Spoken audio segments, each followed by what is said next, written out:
Assalamualaikum warahmatullahi wabarakatuh. Selamat petang, tachahau malakam. Lebih gemuk sikit tak? Dengar elok kan? Alhamdulillah rabbil alamin, wassalatu wassalamu ala asyrafil anbiya'i wal mursalin wa ala alihi wa sahbihi ajma'in. Rabbi shrah li sadri wa yassir li amri wa hlul 'uqdatam min lisani yafqahu qawli. Yang saya kasihi saudara pengurus majlis, yang berhormat Laksamana Persebaya Tuan Haji Imran Abdul Hamid, Ahli Parlimen Lumut, dan juga saya rasa satu-satunya pegawai tinggi tentera yang pernah dipilih untuk jadi wakil rakyat di Parlimen dalam sejarah Parlimen Malaysia kali pertama. Sahabat saya, saudara Dr. Shan, juga bekas tentera, sekarang Timbalan Ketua Penerangan Keadilan Pusat. Saya baru jumpa tadi, ada bercakap dengan Komandan Nasir, bersatu di Lumut ini. Seluruh sahabat, saudara-saudari, ada, saya rasa banyak yang bekas tentera, bekas prajurit, dan ada juga yang sahabat-sahabat biasa yang mungkin datang untuk mendaftarkan diri untuk jadi sukarelawan. Saya tengok kepada jam, sekarang 5.30, tadi lambat sedikit. Itulah sebab tak ada lebuh raya. Jadi daripada Sungai masuk, kemudian hujan lebat daripada Sungai sampai dekat apa nama? Kelantan juga tadi. Jadi saya tengok jam sekarang dalam 5.30 lah. Kalau kita mungkin kita bagi 6.30. Jadi mungkin saya bercakap awal ni dalam 10, 15 minit, 20 minit dahulu. Lebih baik kita manfaatkan masa kalau ada soalan ataupun ada cadangan. Kerana malam ini memang ada ceramah di sini. Jadi kalau yang bab saya nak hentam tu, kita hentam malam ni lah. Cuma saya rasa lebih manfaat, berguna kalau terutamanya daripada kalangan pesara tentera, kalau ada isu yang boleh dibawa, ini masa yang baik supaya saya boleh catat, Laksamana Imran boleh catat, dan kami bawa ke pihak yang di atas lah. Kerana pengalaman saya mula turun ni, pengalaman saya dengan soal bayaran pampasan ataupun caruman pesara tentera bukan pegawai yang dengan LTAT ni, dia tidak mahu mengaku sampai ke sudah, sedangkan perkara itu semua orang tahu berlaku. Saya dapat ada yang lawak, ada yang sedih lah. Yang sedih tu ialah yang datang jumpa 5-6 bulan, kadang-kadang sampai dah kena jual kena jual motor lah apa. Ada juga yang lawak bercampur sedih, ada juga. Ada yang kebelakangan ini saya banyak dapat macam tu. Dia akan dapat mesej selalunya di Facebook lah. Angkatan tentera ni banyak pakai Facebook rupanya, main Facebook. Dia akan hantar mesej, dia kata, dia akan mula dengan minta maaf. Dia kata, saya minta maaf dulu sebab dulu saya paling benci kat YB lah 4-5 bulan dulu. Sebab YB, saya ingat YB fitnah LTAT tentera. Sekarang saya kena, saya tak dapat lagi ni. Ini maklumat saya. Tolonglah tulis surat kepada UGAT ataupun LTAT supaya pampasan saya dapat dibayar. Saya juga ada berjumpa dengan pegawai di LTAT jugalah, yang saya tak nak sebut nama. Dia pun duduk di kawasan-kawasan sebelah saya juga. Dia tetap pertahankan, dia kata sebenarnya kami tak lambat, sebab kami hanya boleh bayar apabila kami menerima fail daripada UGAT. UGAT pula beritahu kami pun tak lambat, kerana kami sebenarnya hanya boleh proses apabila kami dapat maklumat yang lengkap daripada markas. Markas kata kami pun tak lambat, sebab tentera-tentera ni tak reti isi borang. Akhirnya korang juga kena. Jadi akhirnya secara tidak rasmi sekarang, walaupun baik LTAT, baik pihak tentera, baik menteri, baik ketua setiausaha kementerian, seorang pun tak pernah jawab tetapi jawapan tak rasmi yang diberikan kepada saya.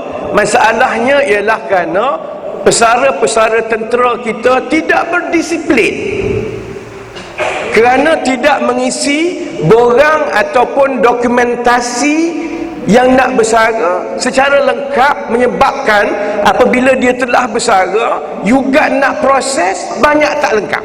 Itu jawapan tidak rasmi yang diberikan kepada saya. Jadi dia kata susahlah kami kena kontak balik markas gini-gini, jadi lambat. Dia kata dia orang ni orang suruh bagi salinan tu tak bagi. Yalah, saya pernah juga menguruskan organisasi yang besar.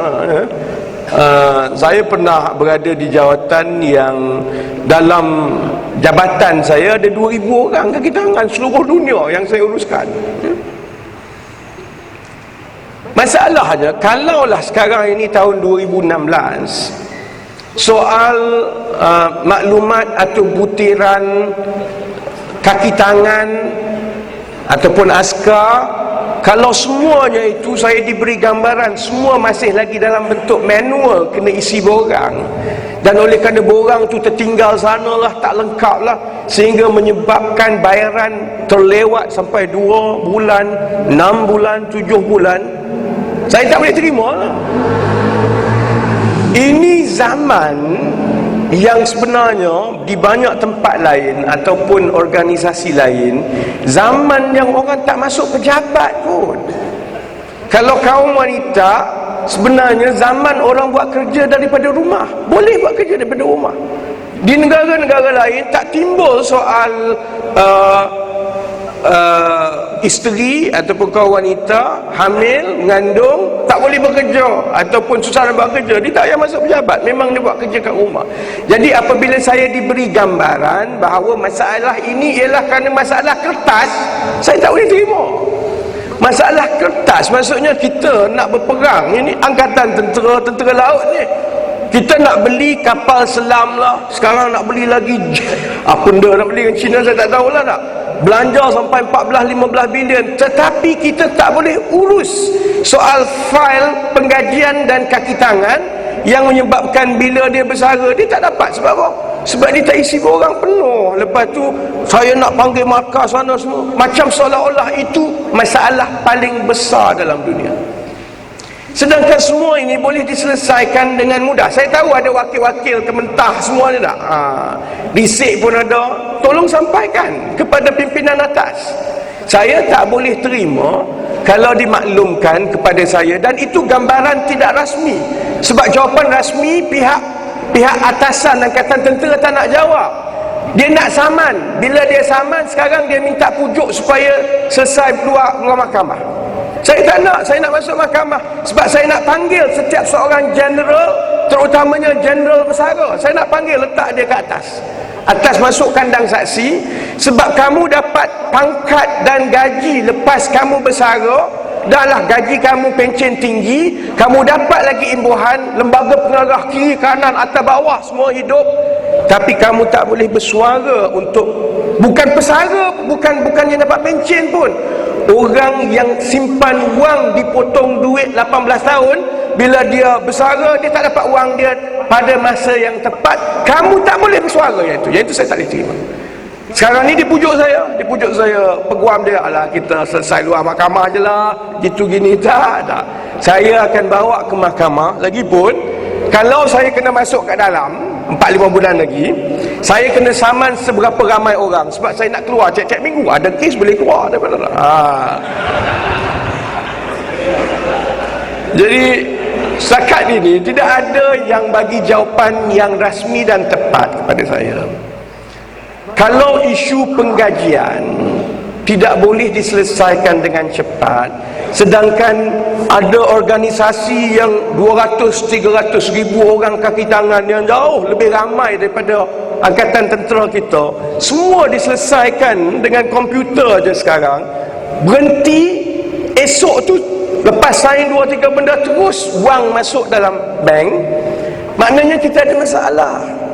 Dan masalah yang paling besar yang saya alami sendiri sebagai wakil rakyat, Laksmana Imran sendiri alami, ini bukan lagi pesara-pesara bukan pegawai yang terpaksa melaluinya. Kami yang wakil rakyat pun bermasalah kerana tanya tak jawab. Bila keluarkan kenyataan akhbar, kami tanya dalam parlimen tak dapat jawapan. Keluar kenyataan akhbar, dia bukan nak jawab, dia keluar saman. Tanya secara jujur, terutamanya yang di Lumut. Saya tahu ada satu batch yang saya hantar nama, lebih kurang 70 orang lebih yang belum dapat bayaran. Saya hantar pada 31 Mac saya rasa. Dia sampai kesudah dia tidak mengaku bahawa mereka tidak dibayar, lambat bayar. Cuma dia ambil masa 4-5 hari selepas saya hantar nama itu. Lepas itu 4-5 hari dia jawab balik, tengok kami dah bayar semua dah. Sebenarnya dia orang ni tak lambat bayar, semua telah dibayar. Yalah, kamu bayar selepas aku bagi nama. Kalau saya tak bagi nama, tak bayarlah. Kalau saya pun, dan saya antara orang yang mulut paling bising sekali dalam parlimen itu, kalau saya pun terpaksa berdepan dengan saman, dengan pelbagai benda, hanya untuk tanya soalan dah bayar pampasan ke belum. Sebab itu saya faham bila sampai ke peringkat yang mana ada pesara tentera yang mula mencarut di laman Facebook dan mula mengamuk kerana dia telefon juga tak angkat. Telefon LTAT tak ngaku. Tanya sana, hantar ke sini. Dia jadikan sebagai bola sepak. Sedangkan pesara ni, bila dia berhenti dah, habis servis, habis samat perkhidmatan, bukan ada pencen pun, dia kena dalam tempoh 5-6 bulan pertama itu agak mencabar sebab dia nak mulakan balik kehidupan, cari income, pendapatan yang baru. Kalau masa itulah dia nak sibuk bising fikir pasal pampasan yang tak masuk-masuk lagi nak mula, memanglah susah bagi dia. Sebab itu saya dengan YB Imran lah terutamanya, kami ambil keputusan walau macam mana pun kita kena terus bawa dan perjumpaan pada hari ini contohnya adalah perjumpaan yang baik, dan kami dah mulakan di Setiawangsa pun. Ada tempat-tempat contohnya ada kumpulan pesara yang datang jumpa saya merasakan mereka dipinggir dan disisihkan kerana 15 tahun, 18 tahun berkhidmat. Bila keluar, masalah soal lambat bayar ke apa ni satu hal lah. Bila keluar, langsung tidak ada sebarang bantuan yang sepatutnya kepada veteran contohnya. Lebih mudah untuk mendapat tanah-tanah kerajaan untuk diusahakan bagi pertanian kalau kita jadi orang politik contohnya, daripada jadi pesara tentera. Sedangkan sepatutnya kalau boleh dibuktikan ada koperasi veteran yang baik ataupun jabatan veteran, hal ehwal veteran berfungsi dengan baik, ataupun kalau kebajikan veteran itu betul-betul isu utama, sepatutnya ada program. Daripada bagi tanah 100 ekar bagi Syahrizad pelihara lembu, apa baik bagi kat veteran pelihara lembu. Tak? Perkara-perkara ni tak timbul, tak pernah ada. Jadi banyak ada juga kumpulan sebelum ini yang datang jumpa cakap, YB tolong bawa. Kenapa nak bagi orang lain skim sana, insentif sini, sedangkan kami tak boleh buat kok. Contohnya ya. Jadi ini adalah perkara-perkara yang saya bukan tentera, saya menantu tentera ya. Pak mentua saya adalah antara ialah batch awal risik jugalah, MIO yang awal dulu-dulu lah. Bersara tahun 83, 84 macam tu. Saya menantu tentera, tapi tak ada lah tahu sangat. Laksmana Imran, Dr. Shan mungkin lebih tahu, tapi peluang yang macam ini baik supaya kami boleh dapat tahu dan boleh bawa. Soal bayar gaji tepat, bayar pampasan tepat pada masanya, insya-Allah kami akan teruskan. Sebab bagi saya begini, mudah saja. Caruman LTAT itu bukan duit kerajaan, itu duit pesara, duit veteran. Daripada hari pertama dia simpan sampai ke hari terakhir dia berkhidmat lah. Seperti mana duit KWSP adalah duit saya. walaupun saya bukan Angkatan Tentera dan soal LTAT ni saya takkan dapat, tapi saya boleh bayangkan saya hanya ada satu-satunya simpanan untuk hari tua dan untuk anak saya dalam KWSP. Semasa saya kerja korporat dulu, itu je yang saya ada. Sekarang yang lain hilang habis dah.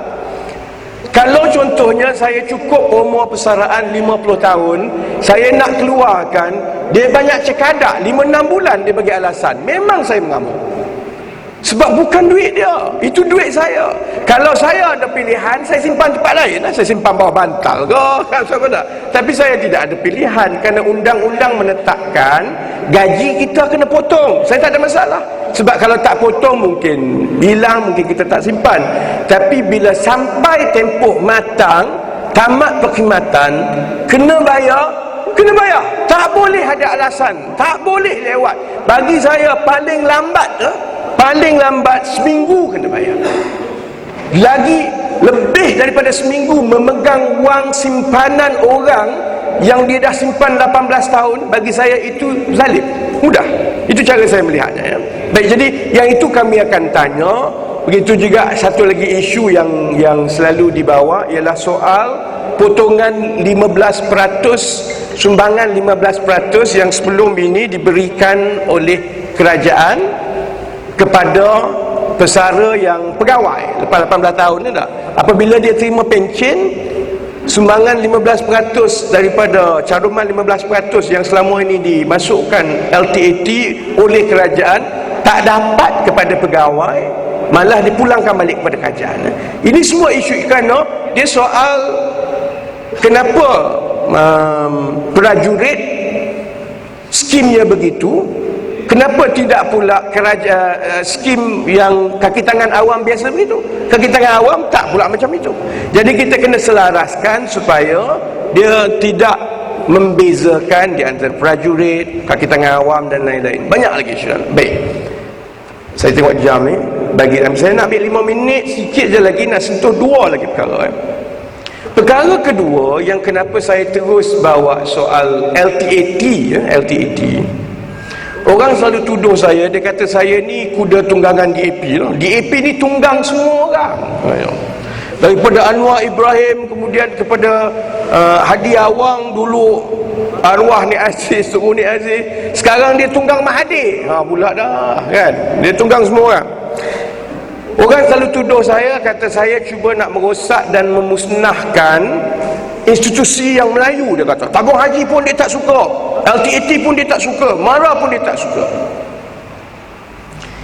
Sebenarnya sebaliknya, saya nak pastikan orang-orang yang diberi amanah di atas sana, jangan bila dia duduk di kerusi yang empuk, dia dapat 30-40 ribu sebulan, dapat lagi kontrak semua, dia pandang sebelah mata kalau ada berlaku sesuatu sehingga kan dari 1 tahun ke 1 tahun tabung itu yang sepatutnya makin kuat dan makin besar dan makin baik, dia jadi terbalik, makin lemah dan makin lemah dan makin lemah. Kerana tabung itu bukan bapak dia punya, tabung itu tabung rakyat. Kalau LTAT, tabung itu adalah tabung tentera dan pencarum yang daripada kalangan prajurit. Kalau KWSP, tabung itu adalah tabung rakyat yang menjadi pekerja. Kalau tabung kumpulan wang amanah pencen, tabung itu ialah tabung kaki tangan awam yang disimpan wang supaya dia bersara, dia dapat pencen. Kalau tabung itu tabung haji, itu tabung orang-orang miskin terutamanya yang nak pergi haji. LTAT ambil contoh, kalau dia diuruskan dengan baik, dia tidak terlibat dengan 1MDB, dia tak ada projek-projek yang kadang-kadang kena menjadi penyelamat tak menyelamat semua, sepatutnya saya ingat rakyat ataupun pencarum Angkatan Tentera boleh tetapkan paling kurang minimum 10% keuntungan. Kalau tidak, tukar ahli lembaga pengarah. Kita syarikat, kalau saya ada saham dalam syarikat besar, kita boleh tetapkan bahawa kalau saya melabur dalam syarikat ini, keuntungan setiap tahun yang saya mahu daripada syarikat ini, saya sebagai pemegang saham, saya nak 10%. Sebab saya tahu bisnes tu elok gini-gini 10%. Kalau tak dapat 10%, kami mengundi dalam mesyuarat agung tahunan syarikat. Saya kata, dahlah kamu jadi lembaga pengarah, kamu dah gagal, dahlah kamu jadi CEO, tukar CEO lain lah, pecat kan dia orang baru. Sebab sebagai pemegang saham, saya memiliki kuasa dalam syarikat itu. Sepatutnya tabung angkatan tentera pun macam itulah. Sepatutnya tabung haji pun macam itulah. Kita boleh tetapkan dengan berdasarkan, contohnya dengan dia dapat kontrak sana, kontrak sini, Baustat dapat tanah, dapat projek itu, dapat monopoli ini. Kalau tengok kepada analisa, contohnya kita boleh kata sepatutnya dengan perniagaan macam itu, keuntungan yang diagihkan tahunan minimum 10% katakan. Tak cukup, aku tak kira lah engkau jeneral bersara 50 bintang pun, sila turun. Jangan sebab kamu ada jeneral bersara 4 bintang, kamu turun, duduk kat situ. Kutip, bila masa untuk bercakap, dia tak nak bercakap. Bila masa kita tolong bercakap untuk dia, dia saman. Saya sebenarnya, kenapa saya tumpu kepada LTAT, tabung haji semua ni, kerana saya rasa rakyat belum lagi sedar, baik prajurit, baik rakyat biasa, baik penabung tabung haji, siapa sebenarnya yang menjadi suara kita di dalam tabung-tabung ini. Sedangkan tabung-tabung ini milik kita. Kita tak pilih tau. Mereka yang duduk dalam tabung tu, kita tak pilih. Siapa yang pilih dia? Najib. Sedangkan bukan Najib yang memiliki LTAT. LTAT dimiliki oleh ratusan ribu prajurit yang berkhidmat. Ada tak prajurit ada kuasa kata aku tak nak dia tu, aku nak orang lain sebab dia ni dah 10 tahun duduk kat situ hampir buat kerja? Ada? Tak ada. Tabung haji saya nak tanya, ada yang simpan tabung haji ni kan? Yang ini yang rakyat belum nampak ni lah. Tabung haji, kita sebagai pencarum, kita sebagai orang simpan wang, ada ke tidak kita boleh ada suara kata aku tak nak Aziz daripada baling. Gila ke apa letak dia jadi pengurusi tabung haji, habislah duit aku? Ada? Pernah kita ditanya? Tak ada.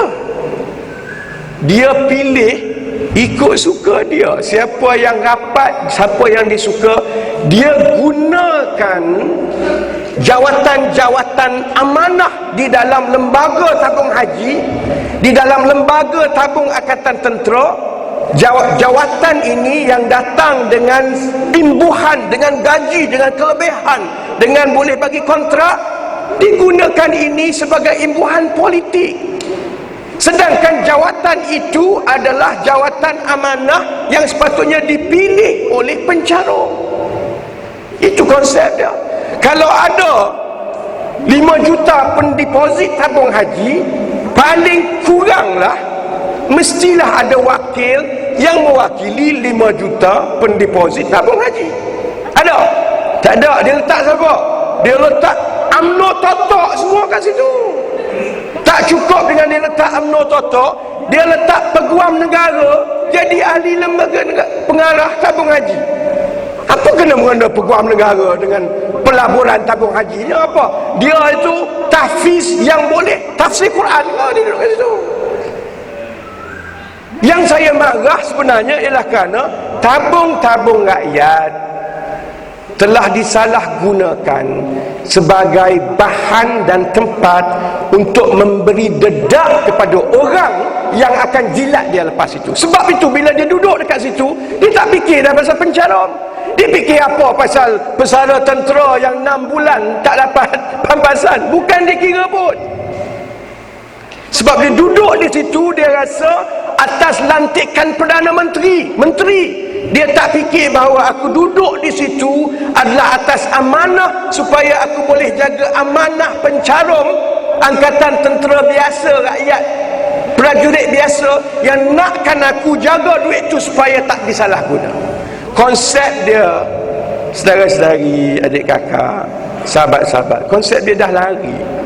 Yang saya ketengah bising sangat sampai kesudah ni ialah saya ada satu matlamat saja, jadi apa pun saya nak selepas ini 1 tahun lagi ke, 2 tahun lagi ke, 3 tahun lagi ke, saya nak badan-badan tabung rakyat ini KWSP ke, Kumpulan Wang Amanah Pencen ke, Lembaga Tabung Haji ke, Lembaga Tabung Angkatan Tentera ke, dia mesti ada satu kaedah yang mana mereka mesti bertanggungjawab kepada pencarum-pencarum, sama ada melalui lantikan seseorang yang mewakili atau dipilih oleh pencarum, ataupun sama ada mereka terpaksa bertanggungjawab kepada satu jawatan kuasa khusus di parlimen yang diberi mandat untuk menyemak dan melihat segala urus niaga yang mereka buat supaya tidak lagi berlaku seperti sebelum-sebelum ini. Bila nak tutup lubang sana ambil duit tabung ini, bila nak tutup lubang sini ambil tabung sana. Itu yang penting. Saya rasa rakyat tak nampak.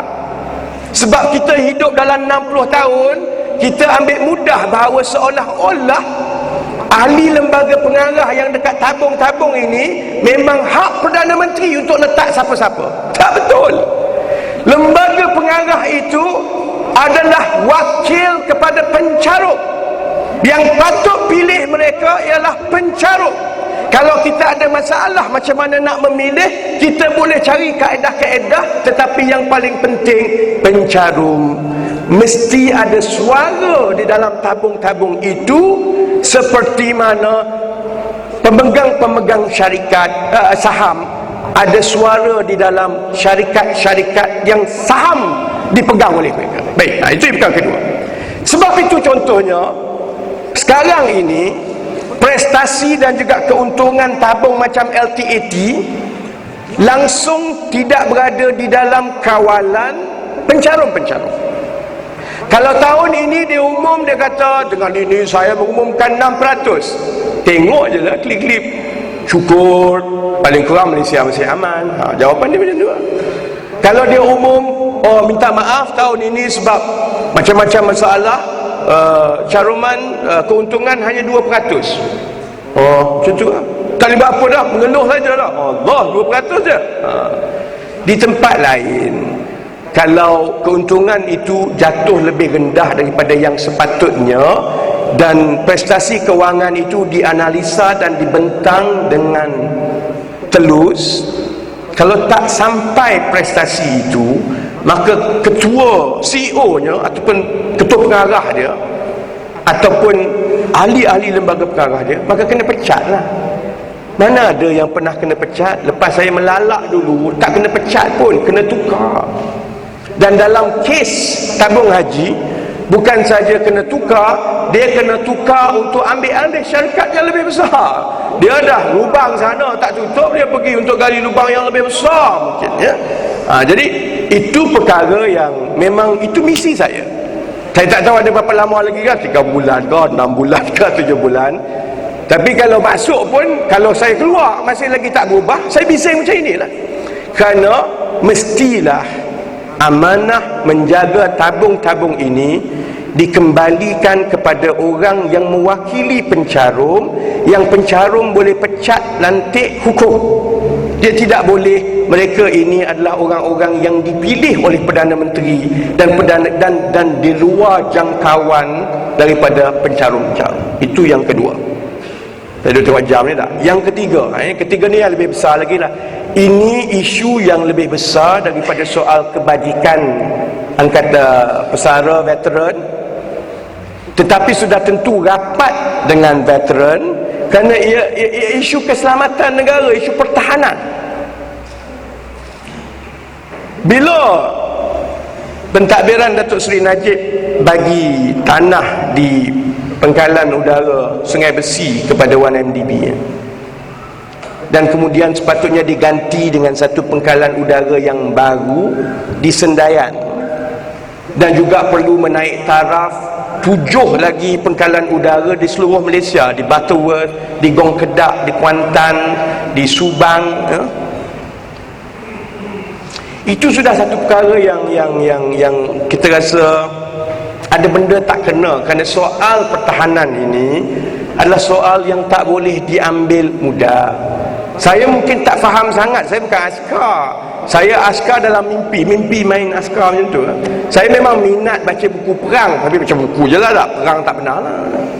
Tapi sebagai wakil rakyat, memang tanggungjawab kami soal pertahanan tak boleh ambil kira, tak boleh ambil mudah. Terutamanya dalam keadaan kalau di Sabah contohnya, dia seolah-olah kita langsung tidak berkemampuan untuk mempertahankan rakyat negara kita sendiri. Kejap-kejap kena colik, kejap-kejap kena colik. Tapi yang saya lebih bimbang kebelakangan ini, yang rapat dengan Lumut. Ini mungkin kali pertama sahabat-sahabat veteran mendengarnya, dan saya tak bincang lagi dengan Laksmana Imran. Saya kena duduk, dia dulu kat sini. Dia tahulah. Saya mengikuti pengumuman projek besar.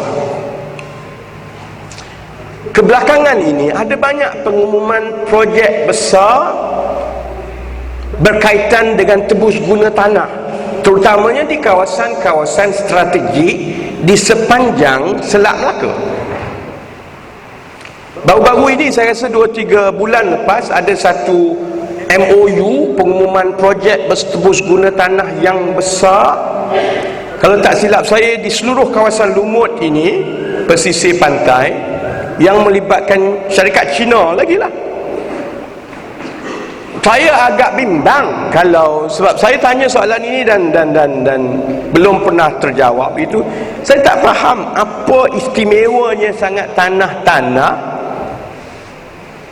terutama di sebelah pantai barat ini, kepada syarikat-syarikat yang berkaitan dengan kerajaan Cina. Saya tak faham apa guna dia nak ada tanah banyak-banyak kat sini. Dan dia beli banyak, dia tebus guna. Yang kalau yang dia umum nak tebus guna ni di Lumut, puluh-puluh bilion. Buat apa tanah dia pun dah banyak dah. Saya ada kawan yang memang dia juga bidang pengkhususan dia ialah diplomasi antarabangsa dan sebagainya. Dia ada satu teori. Yang ini lagi saya kena tangkap bawah sosma pula lah. Tapi saya akan tanya, ini teori yang diutarakan kepada saya, yang saya tidak akan tolak dengan mudah, dan saya rasa kita perlu tanya dan kita perlu sedikit jawapan. Saya diberitahu bahawa dari segi kawasan laut dan kawasan perairan di sebelah timur daripada China Selatan, daripada Laut China ke Laut China Selatan, ke kawasan sekitar Semenanjung, kawasan pesisir pantai, kawasan laut yang paling dalam sebenarnya adalah di Selat Melaka. Betul tak? Pada masa yang sama, kedalaman laut di sekitar tanah besar China adalah jauh lebih cetek daripada di Selat Melaka. Betul tak? Itu yang saya beritahu. Oleh sebab itu, Selat Melaka adalah begitu strategik di dalam geopolitik dunia. Kita tahulah, China duk berebut cerita Selat Melaka ni lama dah. Sahabat saya mengutarakan satu teori dia. Ya, dia bukan orang bodoh lah, dia kaji banyak lah. Dia mengutarakan teori, dia kata sebenarnya soal perebutan pengaruh di kawasan sini yang bersabit dengan China, dia bukan soal minyak, soal kuasa, soal ekonomi apa. Dia sebenarnya soal Selat Melaka. Kenapa Selat Melaka begitu penting? Kerana Selat Melaka dalam. Kenapa Selat Melaka yang dalam itu begitu penting? Ialah kerana di situ diperlukan untuk menyembunyi dan menempatkan kapal-kapal selam nuklear. Kerana kalau disimpan di tempat yang cetek, maka satelit boleh baca, boleh tengok.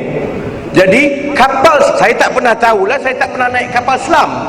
Lagipun awal-awal orang kata kapal selam kita macam-macam cerita tak. Saya pun tak tahu kapal selam kita duduk kat mana. Tapi saya dimaklumkan, kapal selam nuklear dia perlu disembunyikan sejauh-jauhnya supaya dia tidak dikesan. Dia bukan macam kapal duduk kat atas, tunjuk naik. Dia bukan yang macam tunjuk dalam TV tu, sikit-sikit naik macam ikan paus. Dia tak macam tu tak? Macam tu kena tembak. Dia sembunyi betul-betul kat bawah ni. Dan diperlukan satu kawasan yang dalam.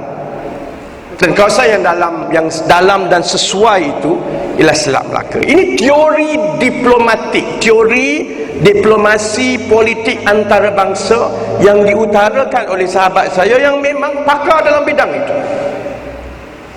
Jadi sebab itu saya jadi sudah tentu sebagai seorang wakil rakyat, YB Imran sebagai seorang wakil rakyat dan ini kawasan dia, maka kita kena peka dan prihatin kalau ada projek tebus guna yang besar. Kita kena peka dan prihatin kalau kenapa kegilaan mendapatkan tanah atau projek di sepanjang pesisir pantai barat contohnya.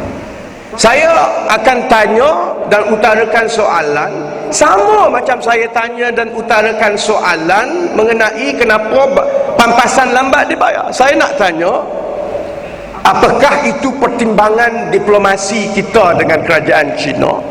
Dan kalau betul, setakat mana yang kita akan berkompromi, berapa kita nak bagi, berapa dia akan bagi. Kerana itu akhirnya, kalau itu betul bahawa Selat Melaka ialah tempat di mana akan tempat strategik kapal selam nuklear, dia bukan sesuatu yang melegakan lah. Orang lumut duduk ada kapal selam nuklear dia tengah tidur kat tepi sana lah. Perkara-perkara ini kalaupun tidak boleh dibincangkan secara terbuka, ia juga adalah satu keputusan yang perlu juga dibincangkan di kedua-dua belah pihak kerajaan dan pembangkang, supaya YB Imran contohnya dengan latar belakang dia, pengalaman dia dan juga kawasan dia di sini boleh memberi maklumat, input, maklum balas yang terbaik supaya pimpinan kerajaan di Putrajaya mengambil kira juga kebajikan, kedaulatan, keselamatan negara apabila dibincangkan perkara-perkara ini. Ini perkara yang tak ada orang akan berani sebut kerana benda ini sensitif. Saya berani sebut, saya telah dijatuhkan hukuman sebagai penjenayah 18 bulan lah, peduli apa lah. Kan? Sebab tu saya kata salah besar lah jatuh hukuman kat saya, lagi kencanglah mulut saya. Jadi ini contoh-contoh yang sebenarnya memerlukan satu pendekatan baru dalam soal-soal pertahanan. Sebelum ini, pertahanan ini adalah isu yang 100% monopoli UMNO Barisan Nasional. Kalau ada orang tanya, dia kata kamu pengkhianat ni, ini nak jual negara, ini langsung tak hormat tentera. Tapi sebenarnya apabila kita langsung tak boleh tanya, langsung tak boleh semak, bagi cek kosong kat dia nak buat apa. Sekarang ini satu Malaysia tahu bahawa UMNO Barisan Nasional di bawah Datuk Seri Najib tidak menjaga kebajikan veteran tentera. Yang dia jaga kebajikan veteran hanyalah siapa nama dia, ahli tinju je lah yang dapat. Jamal bukan tentera. Yang veteran ahli tinju seorang je lah yang dapat, yang lain tak dapat lah. Jadi kalau dia nak kata kami yang pembangkang ini menghina dan tidak menghormati jasa dan juga sumbangan veteran angkatan tentera, satu dunia tahu itu tak betul. Satu dunia tahu yang masuk penjara, belum lagi lah kalau saya masuk penjara oleh kerana lambat bayar pampasan, bukan wakil rakyat daripada BN, wakil rakyat daripada pembangkang yang berani tanya. Yang BN sampai ke lani menikus je lah. Yang BN ada Kapten Jasin, dia Kapten tentera dulu tak. Kemudian kita ada Menteri Brigadier General Kagat dulu, ambeh satu apa tak pernah bercakap pun. Jadi bila sudah berada rakyat dah buka mata bahawa sebenarnya kami tak hina, malah kami yang angkat dan bawa soal kebajikan veteran, maka itu juga bagi ruang pada kita untuk mula tanya soal-soal sensitif pertahanan, kedaulatan, keselamatan negara yang sebelum ini kami tak boleh pergi dekat.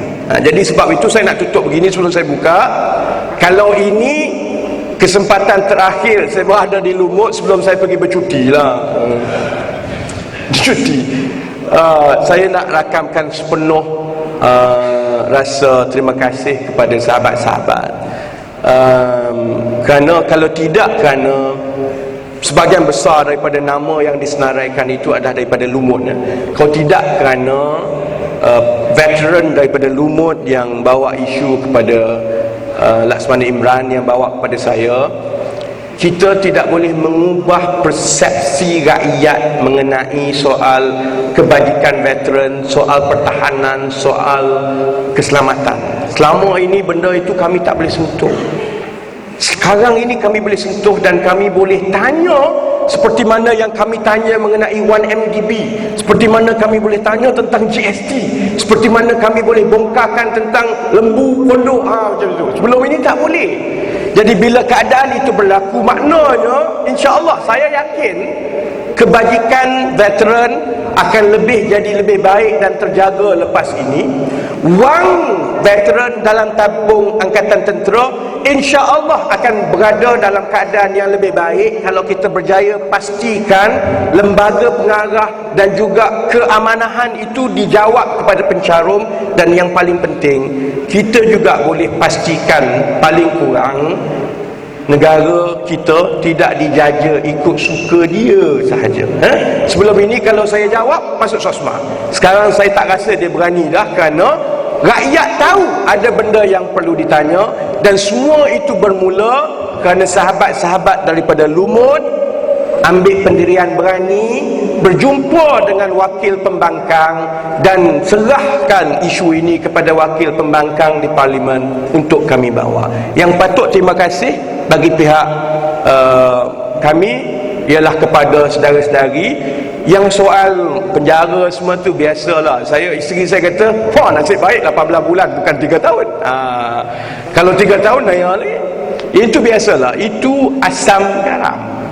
Saya sebut kepada wartawan semua, saya kata, dan dengan isteri saya, apa beza pergi ke luar negara buat master 1,5 tahun ataupun 1 tahun, duit tak ada, tak boleh balik. Macam saya duduk kat UK dulu 10 tahun. Bila saya mula bekerja sebagai accountant dekat London, satu, duit tak banyak, tak boleh balik. Nombor dua, cuti tak dapat. Jadi saya balik sekali setahun, 1 minggu saya jumpa mak ayah saya. Masa itu mana ada Skype, mana ada Facebook, FaceTime, apa-apa ni semua dah. Masa itu telefon, 1 bulan boleh bercakap 20 minit kan. Sekarang ni pun kalau anak kita ke suami isteri kita duduk luar negara, kita tak boleh pergi, dia belajar, mungkin seminggu sekali bercakap melalui skrin juga lah, tengok Skype ke apa tak. Sama lah kalau saya duduk dekat Kajang ke Sungai Buloh, 1 tahun setengah saya akan berkelakuan baik, saya berjanji. Maka saya insya-Allah 12 bulan. 12 bulan itu maksudnya isteri saya pun mungkin sekali sebulan dapat bercakap melalui skrin jugalah, tapi skrin kaca kat penjara lah. Itu asam garam. Saya diberikan rezeki yang baik. Saya pernah sempat merasa hidup yang baik. Saya rasa saya bernasib baik. Ramai lagi orang yang tak dapat merasa 10% pun daripada yang saya pernah merasa. Jadi apalah sangat masuk 1 tahun, kalau 1 tahun itu bermakna kita boleh perbetulkan tabung haji, tabung angkatan tentera, kita boleh pastikan dia tak boleh main wenang-wenang lah duit rakyat. Kalau 1 tahun itu bermakna lepas ini tidak ada pesara yang dilayan seperti bola sepak lepas dia tidak diperlukan lagi perkhidmatan dia. Masa dia muda, kita hantar dia pergi berperang, bom, kaki tak ada. Tempat saya ada 1, 2, 3 kumpulan yang grup lawan komunis dulu, yang kaki ni kaki palsu tahun 70-an. Dia cerita kat saya, dia dapat pampasan sekali je 3,000 zaman tu je, sampai ke hari ni 1 sen dia tak dapat. Masa dia muda, veteran, tentera semua ni, kita boleh hantar dia berperang, kita boleh hantar dia membahayakan diri untuk pertahankan Rosmah, supaya kalau jadi apa-apa Rosmah selamat dulu. Bila dia dah bersara, dia tak perlukan kita layan dia sebagai bola sepak. Dia minta hak dia sebagai pencarum. Kalau pergi sana, pergi sini 6 bulan, turun naik telefon orang tak angkat. Tak baik buat macam itu, saudara-saudari ya. Jadi sebab itu jangan bimbang. Saya tak mau cerita sangat soal kes apa. Kita fokus soal macam mana nak naik taraf dan perbaiki, macam mana kita nak layan dan hargai veteran kita, macam mana kita nak perbaiki angkatan tentera kita, macam mana kita nak perbaiki amanah dalam tabung angkatan tentera kita, macam mana kita nak semak supaya soal-soal kedaulatan, keselamatan, pertahanan ini tidak hanya diputuskan di dalam bilik tidur di antara Rosmah Najib dengan sepupu dia Isyamuddin je. Jangan buat macam tu. Ini hal negara. Jadi saya berhenti dekat situ. Ada mungkin dalam 15-30 minit. Kalau ada soalan boleh tanya, ataupun cadangan, ataupun luahan masalah yang boleh kami catat, dan kami akan bawa perkara ini ke peringkat yang lebih tinggi supaya soal kebajikan sahabat-sahabat akan terus dibawa selepas ini, insyaAllah. Jadi saya serahkan balik kepada saudara Kursi Majlis. Sekali lagi saya mewakili semua sahabat-sahabat di Parlimen mengucapkan terima kasih kepada veteran-veteran di Lumut kerana langkah saudara-saudari tampil berani menghadapi dan berdepan bawa isu dengan kami lah yang telah bawa kita ke peringkat ini. Jadi terima kasih sekali lagi. Saya sudahi dengan wabillahi taufiq wal hidayah. Wassalamualaikum warahmatullahi wabarakatuh. Terima kasih.